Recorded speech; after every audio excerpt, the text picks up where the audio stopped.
এই মসজিদের নগরী ঢাকার শহর, সারা পৃথিবীতে আমাদের এই শহরের হাজার বছরের ঐতিহ্য এবং পরিচয় হলো এটি মসজিদের শহর। আমরা বারবার দেখতে পাচ্ছি এদেশের মসজিদের শহরের এই গৌরবময় পরিচয়কে মুছে দিয়ে এটাকে মূর্তির শহরে পরিণত করবার অপপ্রয়াস চালানো হচ্ছে। মজলুম বঙ্গবন্ধু শেখ মুজিবুর রহমান, আল্লাহ পাক তাকে জান্নাত নসিব করুন, তিনি একজন মুসলিম হিসেবে বিদায় নিয়েছেন। তার মৃত্যুর পরে তার প্রতিকৃতি তৈরি করে, তার মূর্তি তৈরি করে রাস্তার মনে মনে স্থাপন, এটা বঙ্গবন্ধুর আত্মার সঙ্গে গাদ্দারির।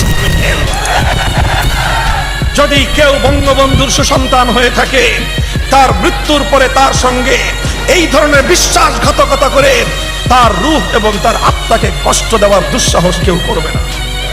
শাইখুল হাদিস রহমতুল্লাহ আলাইহি সেদিনও বলেছিলেন, যারা মারা গিয়েছেন তাদের নামে মূর্তি তৈরি করে আপনারা ইতিহাসে নিজেদেরকে কুসন্তান হিসেবে আপনাদেরকে পরিচিত করবেন না, এটা থাকবে আমাদের অনুরোধ।